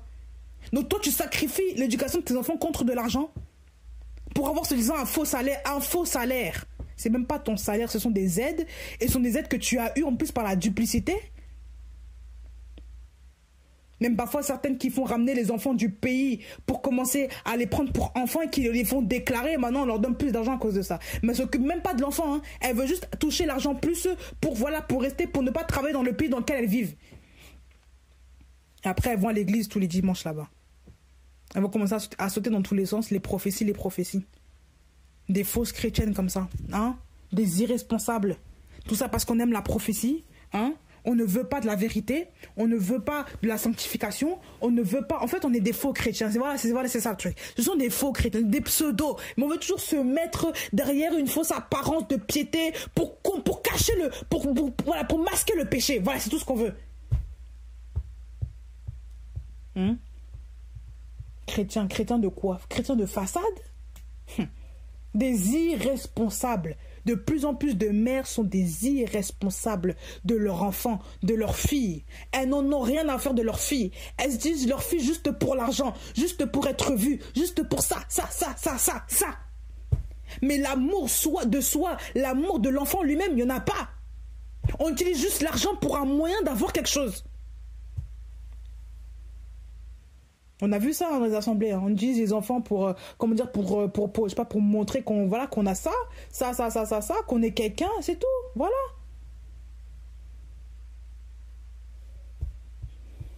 C'est quoi cette affaire-là? C'est quoi ce collège-là? Hein? Tu trouves ça normal, là? Le prix. C'est quoi ton prix? Tu sais que maintenant, le prix, il a été payé par Yahushua. Pas par un homme. Pas par une femme bizarre. Pas par une sorcière, là. Hein? C'était payé au prix de Yahushua. Et personne ne peut atteindre ce prix, le prix d'une vie, là. Il n'y a que Yahushua qui le connaît. Parce que lui-même, on a payé de sa vie, par son sang précieux. Toi, tu connais quel prix? Si tu crois que c'est avec des billets de banque que tu veux, même si tu donnes des milliards et des milliards, ça ne pourra jamais remplacer le prix de la croix. Jamais. Comment pouvez-vous être fiers même de vendre vos enfants? De sacrifier leur vie contre un mariage? Vous ne respectez même pas leur volonté. Vous préférez les sacrifier à les marier à des hommes alors qu'elles ne les aiment pas. Elles vont être tristes toute leur vie. Vous allez encore plus les détruire. Elles vont finir par détruire aussi les enfants et leurs enfants, etc. C'est ce que vous voulez? Une vie détruite? Au lieu de leur enseigner que l'amour, c'est entre un homme et une femme, c'est réciproque. Ce n'est pas un amour forcé, ce n'est pas un amour imposé, ce n'est pas un amour, même si c'est un frère de l'église qui est gentil, mais si elle ne l'aime pas, laisse-la. Si elle ne l'aime pas, pourquoi tu veux la forcer à se marier? Tu vas commencer à te dire, non, moi j'ai vu que, dans un sens, j'ai vu que tu allais te marier avec le monsieur. Et tu condamnes ta fille comme ça. Tu la condamnes. Ah oui. Moi, il y avait une personne de ma famille qui m'avait dit, oui, j'ai fait un songe il y a longtemps, oui, je t'ai vu là, j'ai vu quelqu'un qui venait, machin. Je me suis dit, mais attends, depuis tout ce temps, je ne sais pas, c'est quoi le... On m'a dit, non, voilà, il faut suivre, j'ai vu telle personne était là à la mairie, j'ai vu telle personne qui a dit, voilà, qui a parlé comme ça, j'ai dit, ah. Et dans ma tête, je me disais, c'est quand même bizarre que... Je me disais, attends, moi je prie Seigneur. Le Seigneur ne montre que des songes à cette personne. Moi, il me montre pas des songes sur mon mariage. Moi, j'ai rien, j'ai pas de songe. J'ai nada. Pourquoi? Parce qu'à le temps, c'était pas le temps du mariage pour moi. Le Seigneur savait très bien que c'était pas le temps du mariage. Et même, toutes les prophéties soi-disant là, étaient même pas vraies. Parce que quand tu vois dans le temps, ben, c'est pas la réalité. Ben oui. Alors que moi, quand le Seigneur m'a montré clairement certaines choses, par rapport à mon mari, mon couple, il m'a montré que je tenais la main d'un homme et cet homme-là ressemblait. Et je me disais, mais attends, l'homme que je vois aujourd'hui, c'est celui que j'ai vu dans mon songe. L'homme avec qui je poussais les portes là pour rentrer là dans le mariage, c'était lui que j'avais vu dans le songe. Bah oui. Le Seigneur m'a pas montré un homme farfelu chelou là-bas. Hein. Ah. Donc les prophéties, faites attention aussi à ça là. Les gens aiment bien balancer des prophéties parce qu'ils veulent absolument voir accomplir des choses dans votre vie, parce que eux, je sais pas c'est quoi dans leur vie, mais honnêtement, il faut arrêter de se faire manipuler par les prophéties. Il faut faire très attention à ça. Surtout en ce qui concerne votre vie, faites attention aux gens qui vous disent « J'ai vu un songe que tu allais faire ça, fais ça, fais ça, fais ça ». Il faut faire très attention. Parce qu'il y a des gens qui manipulent beaucoup à travers ça, juste pour vous tenir en laisse, en esclavage. Il y a même des gens qui peuvent mentir, qui pensent tellement une chose et qui vont commencer à se la matérialiser en disant que moi je pense que j'ai vu le frère te regarder comme ça, je pense que tu dois aller vers lui. C'est un frère qui est bon, il faut accepter, avec le temps tu vas l'aimer. Tu vas aimer qui? Si maintenant tu ne l'aimes pas maintenant, tu n'as aucune affinité avec lui, tu vas l'aimer comment? Ben non. Même dans le temps, moi je me rappelle à l'église, hein, quand on est là à l'assemblée, j'avais que 18 ans. Mais moi je l'ai su après. Il y avait quand même des hommes qui tournaient autour. Mon amour n'était pas réveillé, mon cœur n'était pas réveillé. Pourquoi? Parce que ce n'était pas le temps du Seigneur. Ce n'était même pas le temps. Ce n'est pas 18 ans qu'on se marie, honnêtement. Ce n'était pas mon temps. Ce n'était pas mon temps. J'étais une jeune fille, oui, mais je n'étais pas dans ces choses. Je ne pensais pas aux garçons pour me marier. Non. J'avais des camarades comme tout le monde. Mais de là, avoir un copain, songer à me projeter, non, je n'étais pas dedans. Et le Seigneur m'a préservé de ça d'ailleurs. Il y a un temps pour tout. Les gens pivotent autour de vous, mais quand ce n'est pas le temps du Seigneur, le Seigneur ne va rien vous montrer concernant votre mariage. Je préfère vous le dire. Hein. Quand le Seigneur ne veut pas vous... Quand vous ne ressentez rien par rapport au mariage, là, vous ressentez rien ce n'est pas le temps, c'est tout. Voilà. Si vous sentez des pulsions bizarres à 16 ans, vous n'êtes pas conduit par le Saint-Esprit. Parce que le Saint-Esprit en vous va réguler vos pulsions, vos émotions. Votre corps et votre esprit appartiennent à Elohim. Donc quand tu appartiens à Elohim, ton corps appartient à Elohim. Tu ne peux pas avec n'importe quel garçon. Et ton esprit aussi. Tes pensées ne peuvent pas divaguer n'importe comment. Parce qu'elles sont maîtrisées par le Saint-Esprit. Tu comprends ça? Donc naturellement, quand tu es dans le Seigneur, tu n'es pas une fille dévergondée qui pense aller vers les garçons alors que ce n'est pas le temps. Voilà l'ordre selon Elohim. Mais les gens aiment bien dire, mais non, c'est la jeunesse, il faut. Et on se retrouve après avec des jeunes filles qui tombent enceintes à 16 ans. Là, vous allez dire quoi? Il faut. Après, on n'arrive même plus à regarder les gens en face parce que notre fille est tombée enceinte. Oui, c'est normal. Il faut. Il faut les laisser. C'est normal. Le prix. Le mariage, c'est pas un jeu. Il faut laisser les filles aimer le garçon qu'elles côtoient. Il faut laisser même les garçons aimer la fille qu'ils côtoient. Et quand je dis aimer, c'est pas forniquer. Quand je dis aimer, c'est pas la dépravation. Je dis qu'il faut les laisser mûrir. Il faut les laisser accepter, s'engager dans le mariage eux-mêmes. Il faut pas les contraindre.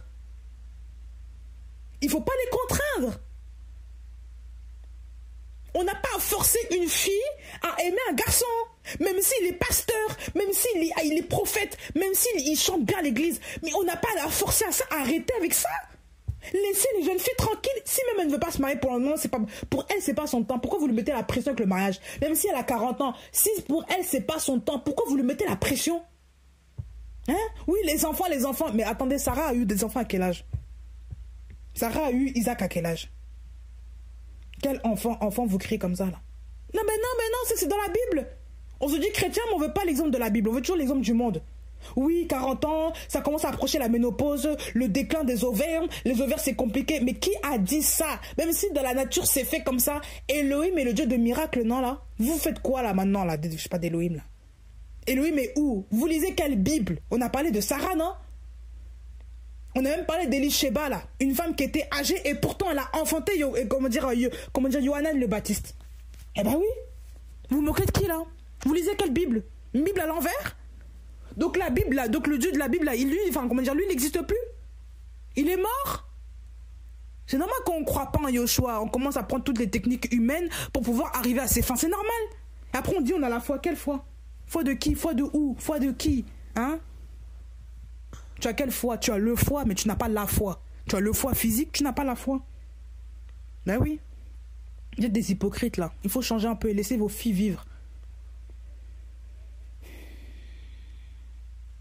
Votre fille a plus de valeur que tous ces billets de banque. la volonté de votre fille concernant cet homme ou de votre sœur a plus de valeur que par rapport au biais, donc par rapport à votre volonté. Il faut respecter la volonté des gens, et je tiens à le dire, quand on respecte la volonté d'Elohim, on respectera aussi la volonté des hommes selon leurs désirs par rapport à Elohim. Je ne dis pas que, par exemple, si votre fille est dans la fornication, il ne faut pas accepter sa volonté. Non, là vous dites non, ça ce n'est pas d'Elohim. Mais quand la fille ne veut pas s'engager avec une personne, il faut accepter que la fille ne veuille pas s'engager. Il faut respecter la volonté des gens. Parce que c'est son droit de ne pas accepter, c'est son droit de refuser qu'une personne, ne puisse pas faire partie de sa vie. Elle a le droit. Mais quand maintenant vous les forcez après à divorce, là, comment ça se passe? Mais il est là le problème, parce qu'elle a pas le droit de divorcer logiquement. Mais après elle va souffrir toute sa vie. Bah oui. Vous voulez l'envoyer en enfer juste à cause de vous? Il faut réfléchir à tout ça. Il ne faut pas forcer les gens à se marier. Tant qu'ils restent dans la chasteté, dans la sanctification, pourquoi les forcez-vous à se marier? Pourquoi les forcez-vous à accélérer le processus pour avoir des petits-enfants, des neveux, des nièces? Pourquoi? Est-ce que ce sont vos enfants? Est-ce que c'est votre couple? Non. Pourquoi forcez-vous les gens? Pourquoi forcer les gens?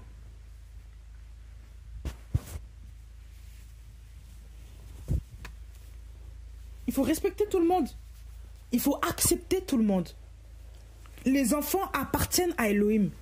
Elohim nous a seulement prêté les enfants. Il ne nous a pas donné les enfants pour qu'on en fasse ce qu'on veut. On appartient à Elohim. Donc arrêtez de vouloir séquestrer les gens. Arrêtez.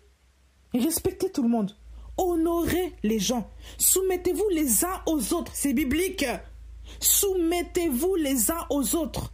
Acceptez même que votre fille ne fasse pas votre volonté. Il faut accepter cela. Acceptez que votre fils rejette la prétendante que vous l'avez fait venir. Acceptez cela. Si le garçon veut une fête telle comme ça, une fête comme ça, vous voulez autre... Mais soumettez-vous à voilà ce qu'il veut. Est-ce que c'est un péché? Non. Pourquoi vous voulez toujours faire les choses à votre, selon votre convenance là? C'est quoi ça? C'est quoi ce contrôle? C'est quoi cette manipulation? C'est quoi ce séquestrage là? Ce séquestrement, je sais pas comment on dit là. Séquestration. C'est quoi ça? Attendez, c'est quoi ce ligotage? C'est quoi cette, voilà? C'est quoi ce bourbier là dans lequel vous mettez les gens? C'est pour ça qu'après les gens là, ils ne veulent plus s'approcher de vous. Après vous étonnez que les gens vous fuient. Parce que vous êtes des parents qui encastraient les gens. Vous les dérangez, vous enfermez les gens dans des bulles, dans votre conception de la vie. Vous ne voulez pas les voir avancer sans vous. Vous voulez toujours qu'ils soient à vos crochets. Parce que vous avez un mal-être à ne pas accepter, à accepter que les gens se détachent de vous pour vivre leur vie. Vous ne voulez pas de ça. Vous voulez toujours garder les gens sous votre contrôle. Voilà pourquoi vous êtes comme ça. Vous êtes conduit déjà dans un esprit... Ça c'est Jézabel là qui est derrière. Vous comprenez pas? Jézabel aime contrôler les choses à sa guise. C'est un esprit très malin. Il y a beaucoup de mamans, beaucoup de mères qui sont dans ces choses-là. Il faut dénoncer ces choses-là. Arrêtez de contrôler les filles. Laissez vos filles tranquilles. Laissez vos enfants vivre tels qu'ils veulent. Tant qu'ils sont dans la paix, tant qu'ils sont dans la sanctification devant Elohim, où est votre problème? Tant qu'ils veulent vivre leur vie comme ça leur chante, où est votre souci? Où est votre problème? Laissez-les vivre. Bah oui.